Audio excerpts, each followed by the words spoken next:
Ladies and gentlemen, welcome to another episode of the Gauntlet, brought to you by Sideline Sports Network. I'm with Jay Nelson and Dom DeRubeis tonight. Hopefully Mr. Jenkins drops in a little bit later. But we got a lot of exciting stuff to talk about. 2 weeks into the NFL season, Bryce has been benched, so that's a big topic that we're going to discuss later tonight. Non-sports topic, reaction to P. Diddy and all the stuff surrounding him. He's been indicted. He's been arrested. There's a lot of things to talk about with all the drama with that. And then, of course, Gauntlet Grinders and Sports Morons. So real excited to sit it down with you guys all here tonight. What's up? How we feeling tonight? Why you gotta put our government names on blast like that, Brett? It's okay. Sorry, I meant to say Sean Combs, not P. Diddy. Sorry. Hey James, it's a little quiet, man. Kick that music up. All right, so Dom, I think we had a topic that was really requested by you. Can you tell me what it was again, as far as the 2-0 teams? Yes, just wanted everyone's brief takes on one or two, no more than two of each. Most surprising 2-0 teams, most surprising 0-2 teams. Shall I begin? Yeah, you can go first. It's your topic. 2-0 teams. I'm going Steelers and Vikings, although I may want to remove Vikings from that list, but first let's get to the Steelers. They have scored one touchdown in 2 games. They have 2 quarterbacks, which means they have no quarterbacks. As of right now, they're starting Chicago cast-off Justin Fields, who has played, I'll give him his credit, he has played less terrible with the Steelers than he has in Chicago. I do not believe he has turned the ball over yet, which I don't think he's had a 2-game span in his career of turnoverless football. So that's commendable in a way. And then also the Vikings, although I don't really give them any credit for that Week 1 victory against the North Carolina A&T, what are they, the Miners? Whatever that team in Carolina with their blue color and their midget quarterback who has since been benched for an ancient beige water pistol. But they're 2-0, they're in first place, and who amongst us would have said after 2 weeks that the Vikings would be on top by themselves in the NFC North? 0-2 teams. The only one that really sticks out to me is the Ravens. There's a few other 0-2 teams. Oh, also the Bengals. Ravens, let's get to first. Can't blame them for, losing a close game to Kansas City Week 1. Lamar Jackson did everything that he possibly could and missed it by a toe. But then when you go and lose to the Raiders, I kind of forgot that the Raiders were even a current NFL franchise anymore. And then I was like, oh my God, they beat the Ravens. But shout out to Gardner Minshew. What do you guys got? Surprising 2-0 teams, of course, the Vikings. They lost J.J. McCarthy for the year. It's anyone's guess how he would have turned out. But especially after losing Kirk Cousins, and then you got Sam Darnold, who's become, the new, I guess he's the new Ryan Fitzpatrick, I guess we could say. Did I not say Sam Darnold Resurrection Season Tour? Did I not? No, you called it. You definitely called it, and especially after it's still 15 weeks for him to make me look like a complete moron. Let's wait until after the season to call it Resurrection or not. But he's off to a good start. He's off to a good start. Yeah, agreed. And I know they lost Dalvin Cook, probably not a big loss or anything like that. But no, they've been playing solid ball. They lost Daniel Hunter, and it's like they picked up where they left off. But that's a surprising 2-0 team. Another surprising 2-0 team, some may disagree, but I'm going to say the Saints. I expect them to drop a game by now. I thought they'd be 1-1. But they are a much better team than advertised, and the Buccaneers have definitely, but then again, let's face it, for the last couple of years, it's kind of been Buck Saints, if Cousins gets his act together, that could be a 3-team division here in a bit. But shout out to the Saints. Surprising 0-2 team, I'm going to go with the Indianapolis Colts. You lose to the Texans division rivalry game. Okay, that's what's up. But you have got to beat the Packers. I'm sorry, no Jordan Love. You got to beat the Packers. And then the way you lost, and you lost by 6 points. As of now, I'm considering that a bad loss. Not nothing against Green Bay or anything like that. But they lost their starter, who had just signed that extension, who a lot of people have in circles to win a few awards this year. Colts, and then yeah, and then also the Ravens, of course.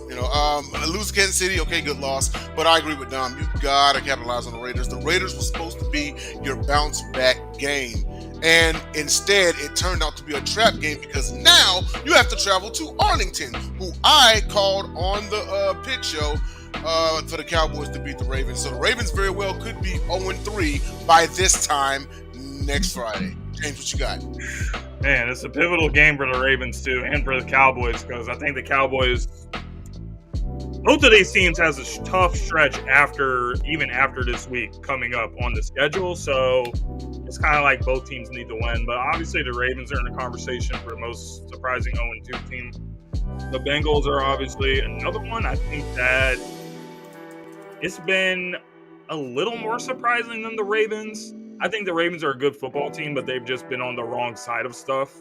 Right. Got really unlucky against the Chiefs. I mean, the guys, Isaiah Likely, his toe is... It kind of reminds me of Kevin Durant in the playoffs against the Bucs, where his foot is barely on the line for the game-winning shot. Right. I don't know if you guys remember that series that year with the Brooklyn Nets. But that's kind of what it reminded me of. So I think the Ravens are generally going to be fine. But the Bengals, I think, is just more surprising to me because I didn't expect the dysfunction that we've seen, and Tyler pointed this out the other night too.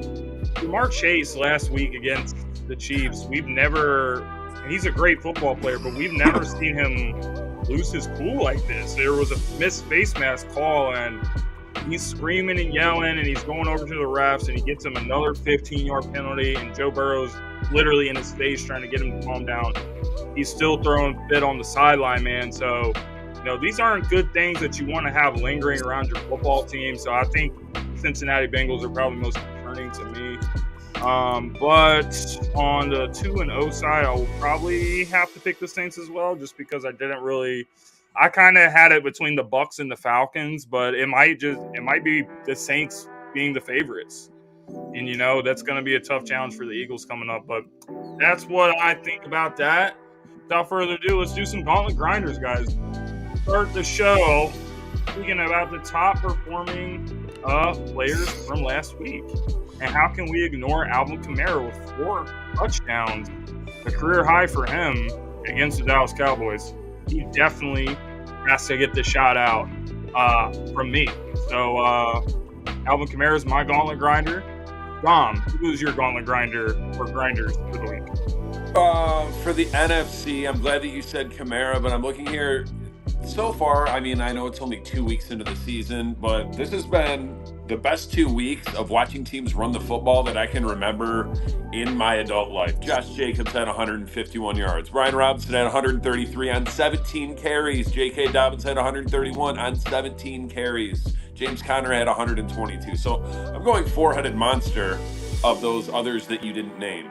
Although I guess 3 of them are from the NFC, one's AFC. But yeah, AFC, I would go J.K. Dobbins or current leading wide receiver in the NFL, and I know a big favorite of my favorite.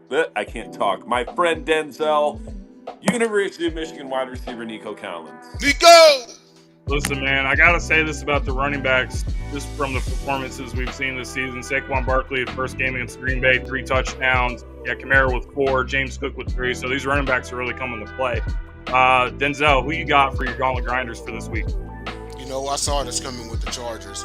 Everywhere Jim Harbaugh goes, he makes that team better. Stanford was a Pac-10 afterthought, then he got there. And developed Andrew Luck.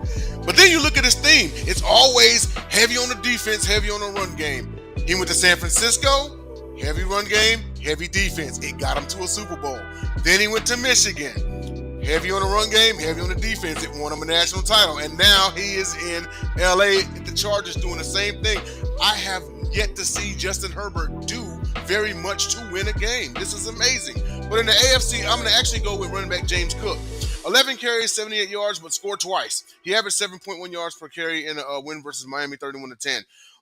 He scored 3 touchdowns in that game, not 2. It was 2. I read 2. He had 2 rushing, 1 receiving. Did he? It was 1 receiving. My bad. He I was going to say he scored 3. Yeah, he did. He did score 3. He scored 3 times. But yeah, James Cook was just an absolute monster. He put up 21 of the 31 points that the Bills already. He was the team MVP that day. So I got James Cook, and then on the NFC side, I've actually got a NFC. So and both of them from the Commanders. So shout out to JD5 for getting his first career win. He went 23 of 29, 226 yards, didn't throw a pick. 99.1 passer rating, and in his first win, he led a game-winning drive. Now his NFC Gauntlet grinder, his kicker Austin Seibert, 7 for 7 from field goal range, scored every single point for the Washington Commanders. So hats off to those two. And they won the game too. And they won the game, absolutely. Last thing before we move on, Juggernaut. Last thing New York Giants. Before we move on. I don't know if you guys got to watch the game from last night, but I got to say I think Aaron Rodgers looked really, really good. So if Aaron Rodgers plays at this level, I think the New York Jets can really be a dangerous team. Their defense is good. Aaron plays like this, it's going to be a problem. But where do you guys stand with Aaron and his performance last night? And you guys think the Jets are really a serious team? You know what? Everyone has been talking, okay, it's Bills, Dolphins. But Aaron Rodgers has heard that talk. He said, hey, y'all forgot. I'm the 4-time most valuable player, and I don't think that I've slipped up one bit. Yeah, if Aaron keeps playing like this and then Gang Green's defense plays the way they do, and Breece Hall was getting it in last night too. That touchdown pass that he threw to Garrett Wilson, that's a vintage Aaron Rodgers that was a dot. Type of pass. That was a vintage moment. Yes, it was. Yes, that was an absolute laser. But the Jets are going to be a problem in the NFC East. Not worried. Well, obviously they already beat New England. Beat Miami and Buffalo. I think if they can go 4-2 in the division, they got a chance. I would agree with that. I don't think. Well, now that Miami's dead in the water, they have a better chance. I'm not super impressed with that win last night.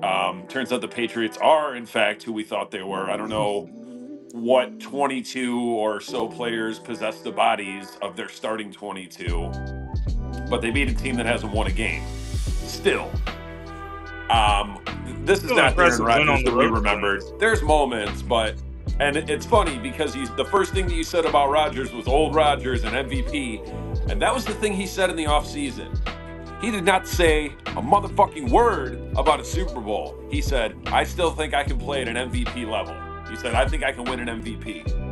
Why is that what you're concerned about? Because that's what he cares about. MVPs and completion percentage and touchdown to interception ratio. He has led the league by far, for like 5 years running in throwaways. Because he's more concerned about his fucking completion percentage and his passer rating and his touchdown to interception ratio. It looks real nice on paper. 27-35, what's that, like 75%? 2 TDs, no picks. Bravo, Aaron. You beat a sorry-ass Patriots team, just like you were supposed to. Hold on one second. Before we continue, I just want to point something out real quick. Because he said that Aaron Rodgers is a stat head. So this is his career TD interception. You ready? 480 touchdowns to only 106 picks in 20 years. I would say that's less selfish ball and more smart ball. He barely crossed 100 interceptions. Barely.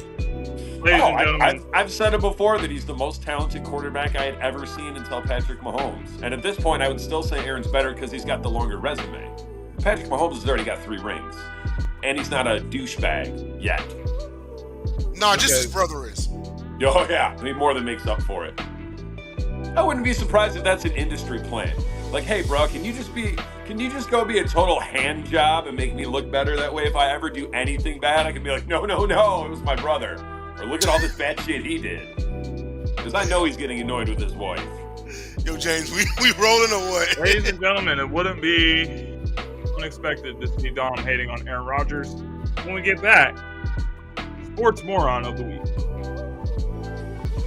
don't hate him. I just Where's the fucking music? hate that he's so good. But now he's not in my division anymore, so I don't care. He's 40 years old, bro. Leave him alone. Sports Moron of the Week, the time of the show where we talk about the dumbest takes and the dumbest moments and things that we've seen in sports of the last 7 days.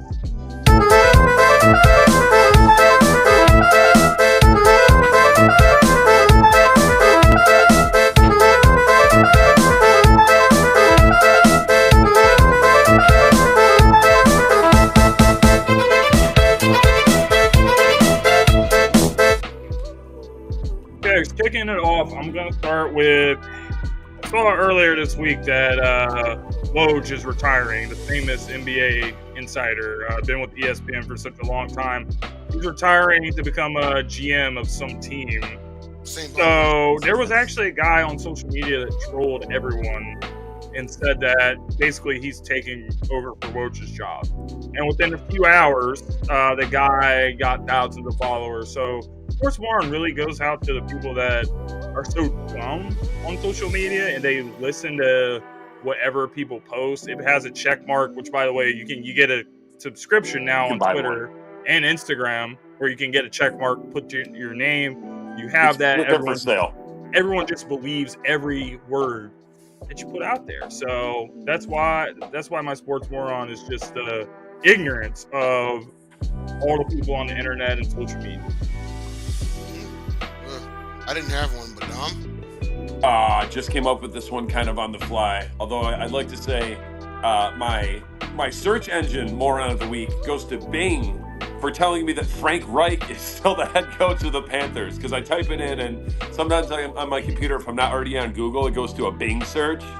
And I'm like, wait a minute, that's not it. It's Dave, how do you know? I don't know how to say his last name. Canales? Supposed to be a quarterback whisperer, right? Yeah. My Sports Moron is him, because we all know my feelings on Bryce Young. I think he's probably a bust. He's no great shakes. But 18 games into his career, they're probably giving up on him. And I don't think it was entirely his decision.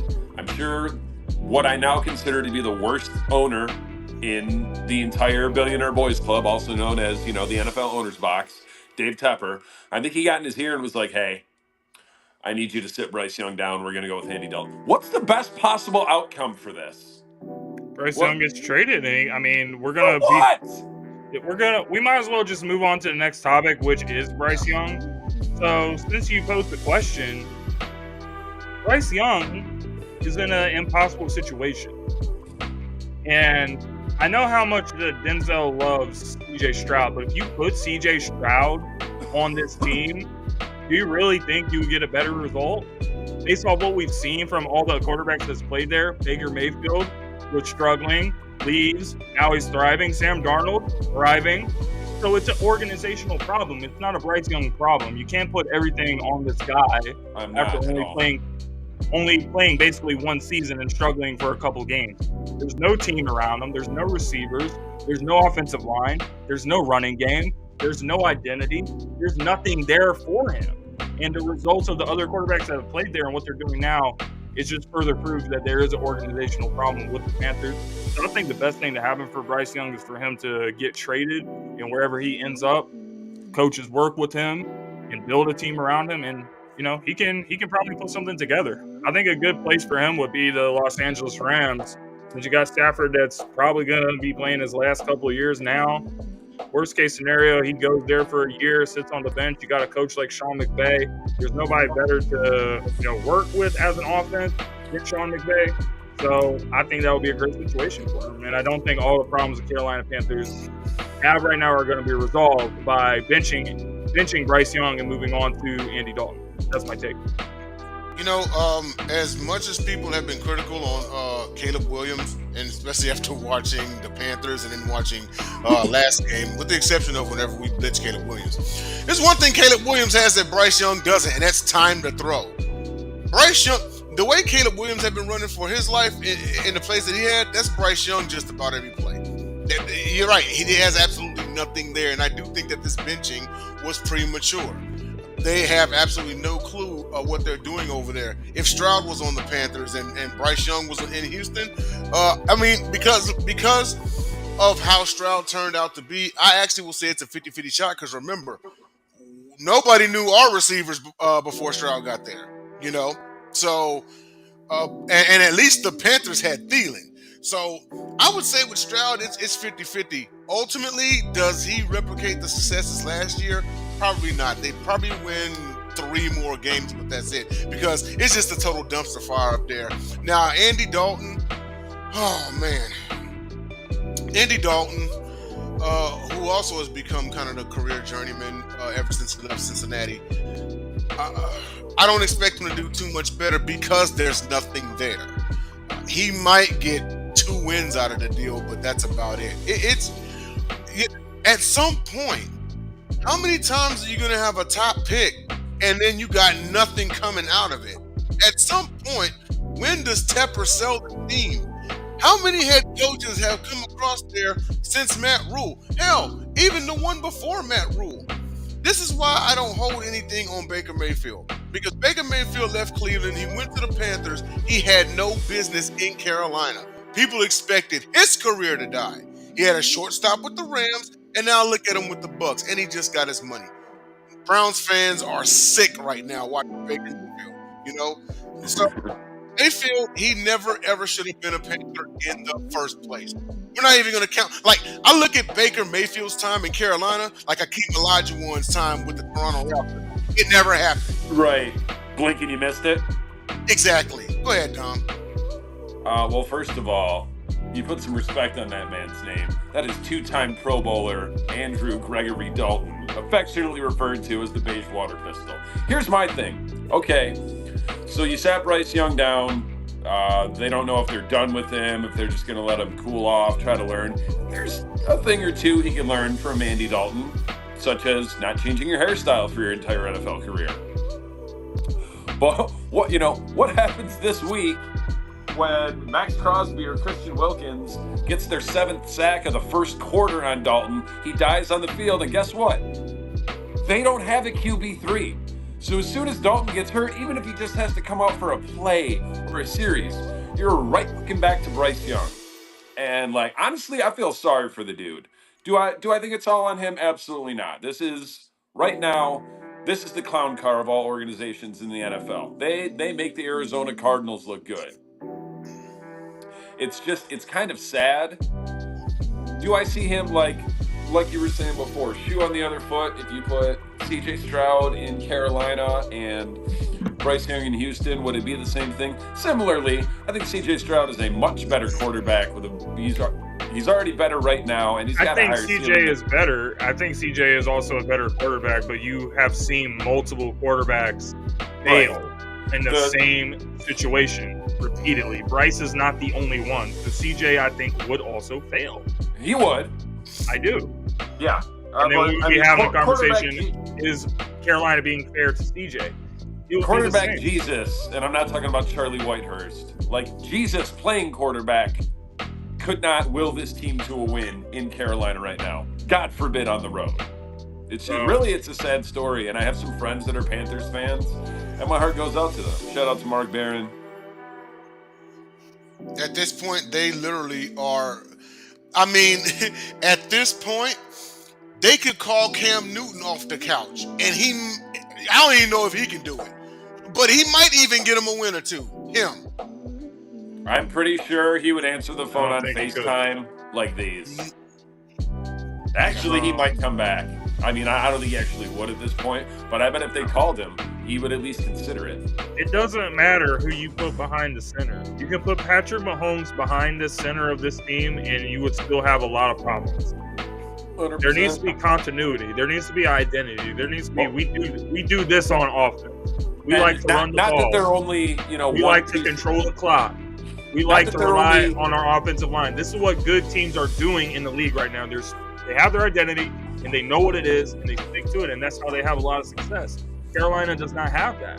So until you have that and build that structure in your team, you're going to continue to lose, and you're going to continue to fail.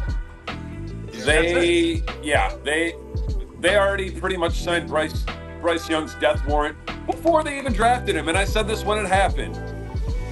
What in the holy hell are you doing with the intention of drafting a franchise quarterback, and in that same trade, You trade away his only legitimate wide receiver. Why would you do that? DJ Moore is a good player.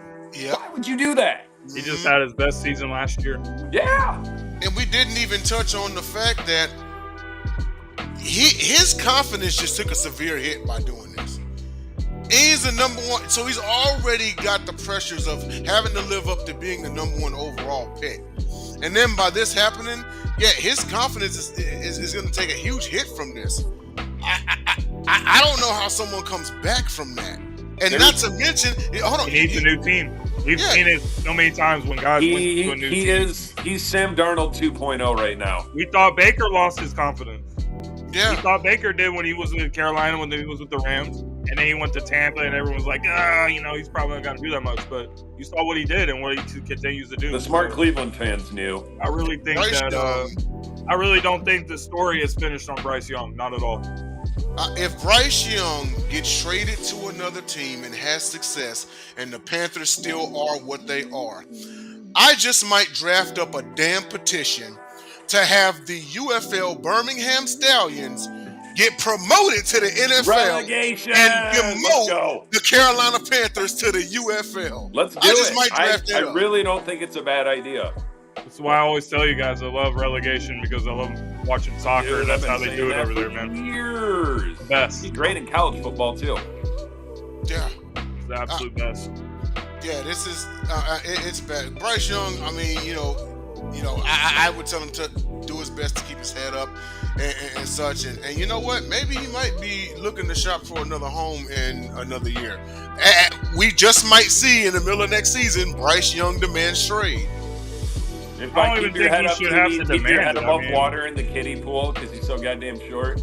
If the team is treating him like this and they're acting like they don't want him there and the coach doesn't want him there, the owner kind of doesn't want him there, but the owner is the one that put him in a situation, put him in a position to fail. So you kind of got to really question David Tepper and, his competence as an owner running an NFL team. If you don't have confidence in this guy, then what are you really doing?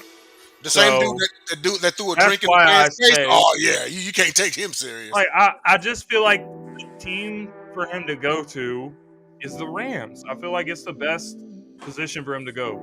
Sean McVay, guy's a genius, offensive-minded coach. He knows how to get the best out of players. And they have Stafford, who's old, and he's probably not going to play much longer.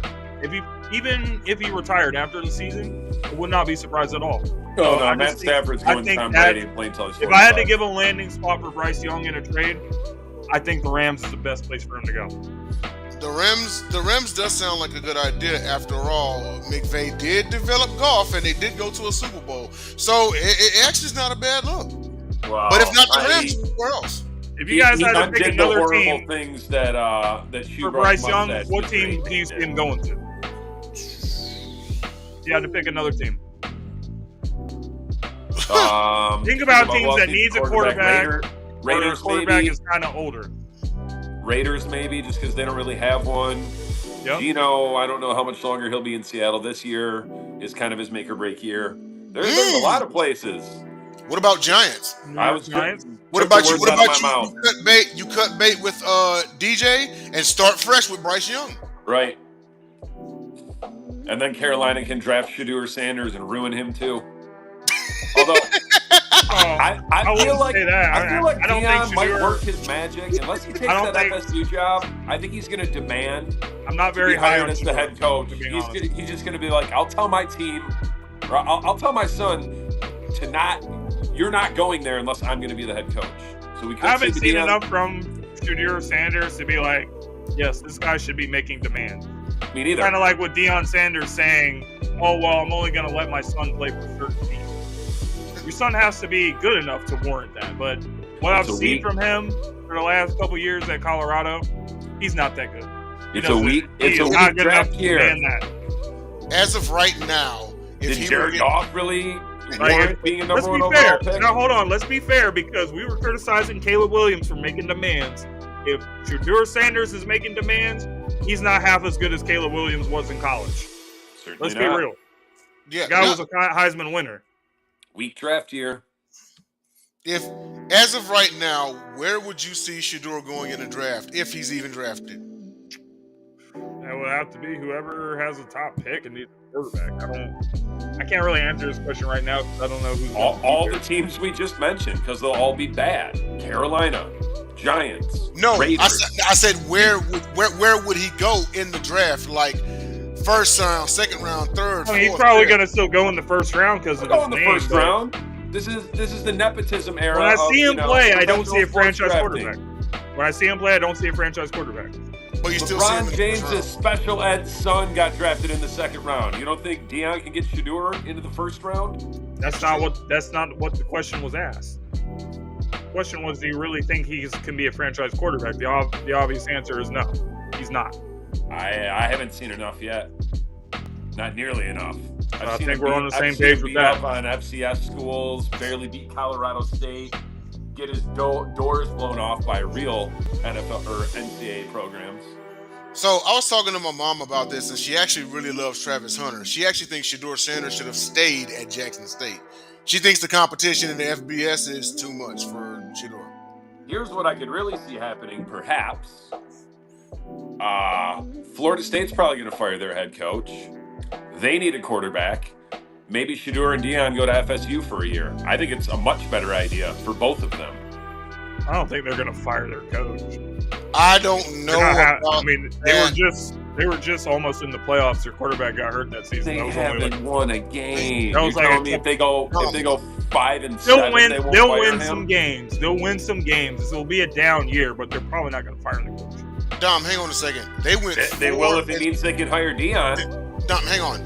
They went. Deion's not that good of a coach either.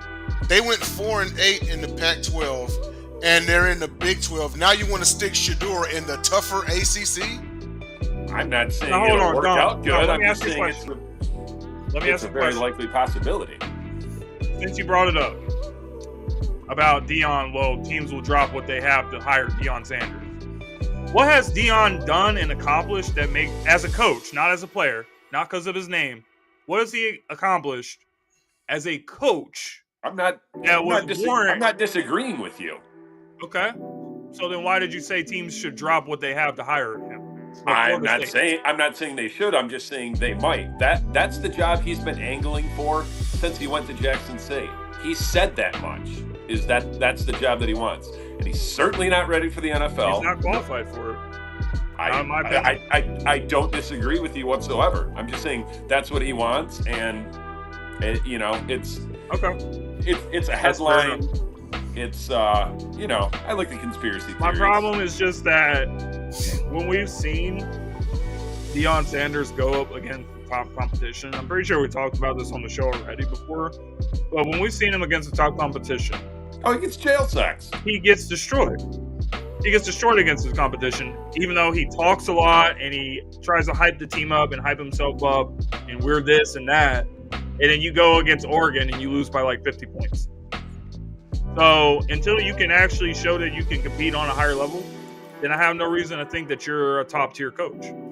You're a top tier name, you're not a top tier coach. Right now, Deion Sanders is the NCAA football college head coach equivalent of a fat chick in an outfit that she had to butter herself up on and jump off a second-story roof to fit into, and she's going to the club, and ain't nobody telling her shit. Girl, I look good. That's Deion Sanders.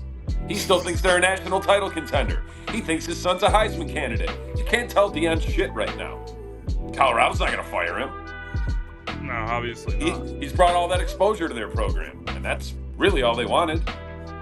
No, but that was a pretty good analogy, Don. I kind of should have saw that coming. No. Anything else you guys want to talk about? Because we have about 25 minutes left in the show. We can either start a non-sports topic or there's some more stuff you guys want to discuss. We can do that. You can go to non-sports because I think we can take up 20 minutes with this next one. Oh, man. All right.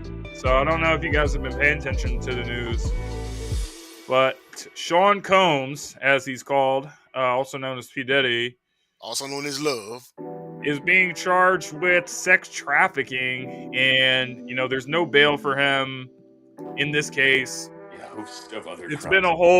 been a whole saga that's been going on with him. They found over 1,000 bottles of lube in his house. You know, it just kind of shows that he's disgusting as a human being. He's got problems, and a lot of the things that allegations and people speaking out against him, it kind of makes you think that it's all true, based off of everything that's kind of come out over the last few days. And he assaulted his girlfriend. There's video footage of it as well, after he had called her a liar. And prior to that, he didn't really speak too much on any of the allegations that were coming out. But then he started acting all remorseful and all this. So there's a lot of red flags for it, in my opinion. So it will definitely continue to look over this case and what's going to happen next.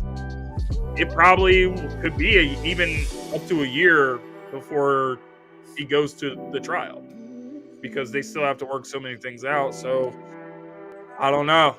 I think that when you look at it from all angles, you can't really feel sorry for him.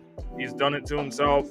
He's put himself in weird situations, treating women the way that you're not supposed to treat a woman, and just doing a lot of weird things, man. So, my opinion, the guy deserves everything that's coming to him. Sing it with me, Dom.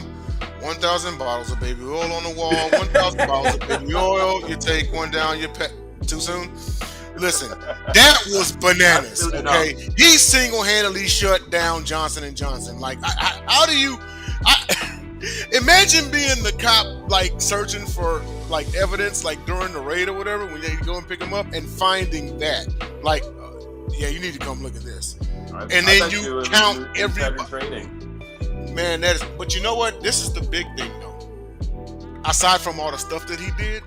Because I actually put on a TikTok comment, I said, man, half the rap game about to disappear. Because y'all know about that list, right? Yeah, I was reading about the list earlier. Like Jay-Z was on there. With the steroids. Let me tell you something. There's some big names on that list. Anyone you done listened to in the last 10 to 15 years is just about on that list. And they will be calling them up, too. So, you're right. And it actually might be, you know what, come to think of it, it might be 2 or 3 years before the actual trial, because there's just so much they got to get to. But oh yeah, I absolutely agree. It's over with for him. They denied him $50 million bail. There actually was pre-stipulations that he offered, that he would have cameras in his house, that he would only leave his house on business, he'd have no females in his house outside of relatives. $50 million bail. They still said, nope, you stay here. Anytime you offer $50 million bail and they turn you down, they think you're a flight risk. I would bet money on it. That is why if you let Diddy near a plane right now, you're not going to hear from him again. You ain't going to hear from him again. And they said, nope, you are staying behind bars. P. Diddy has seen his last day of freedom. The day before they came and got him, he saw his last day of freedom, unless witnesses suddenly magically disappear. I don't know, okay? But they're getting him just like they got R. Kelly. Let me tell everybody something here, okay? Because they had a lot of questions regarding, like the raid with the house in Miami and the house in Los Angeles and everything. This is not a city case. This is not a state case, okay? I was talking to my mom about this just last night. When the feds are after you, then the Department of Homeland Security, they built a case on you for years. They watch you for years, because when they nail you, they're gonna nail you to a tree and make an example out of you. It's like a RICO case with the mafia. Basically, you see racketeering down there, So, with that being said, they had waited for years with this, and the stuff with Cassie and all that. My heart goes out to her and everything. That hotel also should be looked at as well, because Diddy paid $50,000 for that footage. So that hotel should be looked at also. I believe RICO is part of the charges, because they're pretty much trying to say, like with the sex trafficking, him and his entourage and his various businesses, that was a criminal enterprise for the means to sex traffic. Well, the textbook definition of racketeering is when you have a business but your main source of income is illegal activity. That's why they call your legit business a front company. So yeah, that's textbook racketeering right there.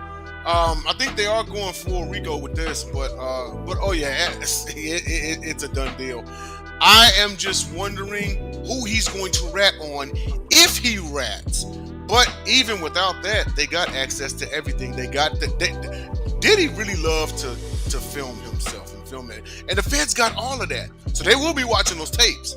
And they're going to be contacting some entertainers here very shortly. That's why I said half the rap game about to disappear. But Dom, what you got? Oh man, what a mess.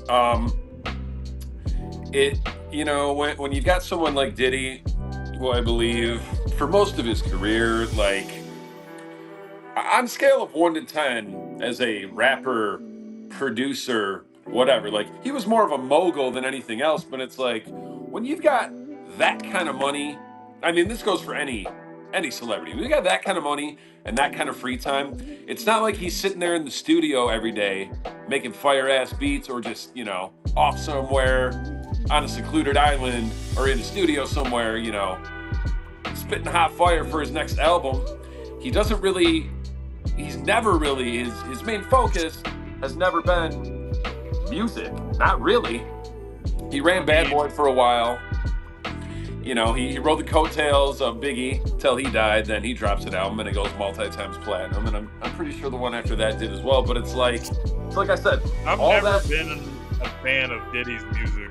Like, everybody was jamming that first album, but I mean, it wasn't not really like, oh shit, you hear that shit Diddy I'm just like, said? bro, like, I've never heard a Diddy song where I'm like, yo, bro, turn that shit up or like play it again. Right. Never in my life. Or it wasn't for his verse. That's for the only real song I know is the song he did with Skylar Grey. I'm coming home, tell the world I'm coming. That's the only song I really know. It's not really a jam neither, so right. Yeah, I think she carried the song more than him, to be honest. She did. It's like I said, all that money and all that free time. At least now we know what he's been doing in his free time, and it ain't been none good. I feel sorry for all the people, all the women, God knows, men, women, children, dogs, cats, you name it. All of the mammals on the planet that he has, mistreated, abused, and God knows how much, when the nitty-gritty details come out, like, what we know is bad enough. It'd be pretty horrifying. Well, when they get down to it, and, the number of counts and all the witnesses coming forward, like, it's just sickening. But, I've been saying since Biggie died, I'm looking up at the sky like, here, take Puffy. Just give us Biggie back. And my stance hasn't changed. And that was before we knew all these things. Now, not only is he, a glory hog and a coattail rider, he's a disgusting human being on top of it. Yeah. And then on top of that, you got Keefe D, who is well, he's being held for pre-trial, obviously, for the death of Tupac Shakur, and he's telling everyone, Diddy paid me to do it. Right. So add that to the litany of charges, the Dead Sea Scrolls, if you will. And Grizz said in the comments that he thinks that Diddy was responsible for Biggie. Biggie wanted his Suburban armored because he suspected an attempt on his life, and Diddy told him not to do it. Diddy killed him. The night that Biggie died, Biggie actually was supposed to leave the award show and fly to England to get more exposure. Diddy got pissed off and called Clive Davis and told him cancel it because he wanted Biggie at that party. And it was so suspicious that he wanted Biggie at that party. Y'all, and that's the reason why he held on to Biggie's masters like that. Puff Daddy has made way more money. I know it's been 20-something years ago, but the fact remains, he knows he could stand to make, and he did, way more money with Biggie dead than alive. Not to mention, Biggie wanted to leave Bad Boy Records, and he was going to take half the staff with him. Yeah, that's sickening because that's supposed to be your best friend. Exactly. But yeah. And with all of this, because I really don't see. See the picture of him with that mohawk? Add another charge for that. Oh yeah, that was pretty ridiculous. that was pretty ridiculous. But as far as this goes, I mean, I'm not expecting the trial to begin in 6 months or anything like that. It very well may be. I expect a few years because they got to process everything. They got to go through every bit of evidence. And I don't think we're going to see a trial. Yeah. And you also have to keep in mind you're taking down a billionaire, which I don't understand what the trial is for, because based on what we have seen, what evidence can be brought that would help Diddy's case? I don't see anything. Simple answer to that question: what the trial is for? Diddy pled not guilty. It has to go to trial. There's know, still it's plenty of them. time for a plea deal. At this point, him talking His to his lawyer lawyers, has if his he work can cut cop out a for plea him. and do 25 years, take it. He's not that old. How old's Diddy? 50? 45? Diddy 50? is in his early 50s, yeah. I would take 25 years. And cover my butthole in prison. I don't He'll think probably die in prison, but Some no, people were he ain't saying that he ain't never seen no goddamn Gen Pop. He's in a they building put by Diddy in himself a right now. they put him in like in a solitary Yeah, area. he's in his own within the building. prison. It's not a separate cell, it's a separate building. So they're trying to put him away from the other prisoners because they were saying they're worried he's going to be a target. Because he get got. Because people in the prison, in their gangs or whatever, would get more cred That's if they hella beat stripes. Diddy's ass, basically. you know, a lot of those inmates. If I was in prison in New York doing life, I'd be the first motherfucker to shank Diddy. Point him out. And keep in mind, some of those inmates in there, they grew up listening to Tupac. You think they didn't talk about the same thing? Oh yeah, Like, he will you never have to see. put him in solitary. He will never see 1 second of Gen Pop in prison. He'll probably never see another inmate the rest of his life, even if he's there for the rest of his life. Yeah, it's but with Diddy, man, it's and I know everybody's been kind of waiting for this. It was a matter of time. I knew it was coming too, because all of a sudden a year ago, I don't know if y'all know this, but y'all know he was withholding masters from any artist that was signed by him and everything. Him and the Lox had this ugly knockdown, drag out fight on Hot 97 back in 05 behind it. But all of a sudden, out of nowhere, last year, he released the masters of anyone who ever been signed to him. And then he dropped that R&B album. And I was like, Diddy knows something about to happen. He knows it's coming down. Before the arrest, he had been spending a lot, and I mean a lot of time with his kids. A lot of time. And I was like, Diddy knows his time's up. He knows his time's up. The only way that Diddy could get a deal out of this is if he gives up someone bigger than him. If he gives up someone bigger than him, they might cut him a deal. And even just off his reputation alone, they might be like, no deal. Who could be above him in this sex trafficking Ponzi scheme? It's going to be something mind-blowing. You know what? I mean, there ain't that many black billionaires in the world. There's somebody above him, and that's my other point too. This is why they have to look at every single bit of evidence, because Diddy wasn't, somebody off the street working for $15 an hour. It's pretty hard to take down a billionaire. It's pretty hard. Yeah. We go off what we talk about, right? We go off what we talk about. But we haven't been to law school or anything like that, you know what I mean? They have to make sure every single duck in the road, because if they fumble this case, heads are going to roll and law licenses might get taken. Oh, for sure. All right, what else we got? So I guess on that note, that's the show, ladies and gentlemen. Thank you guys all for tuning in again. We'll be back next Friday. Talk more stuff. Really appreciate the viewership.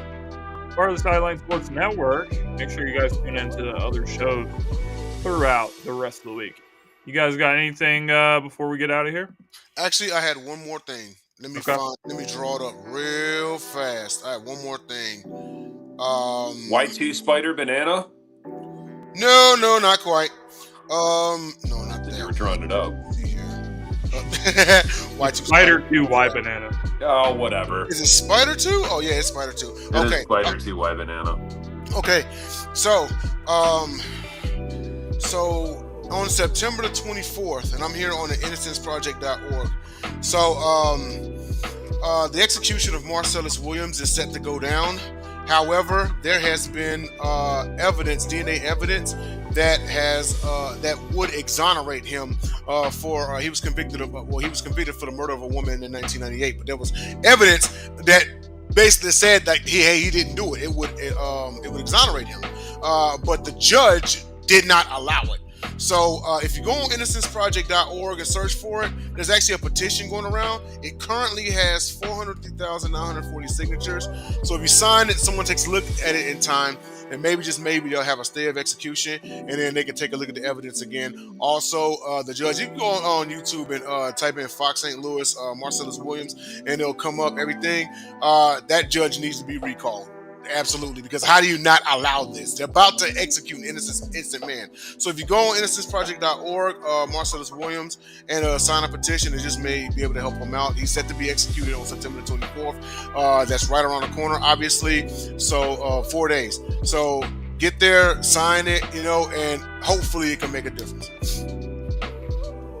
Everybody go sign that petition ASAP, and we will see you guys on the next episode.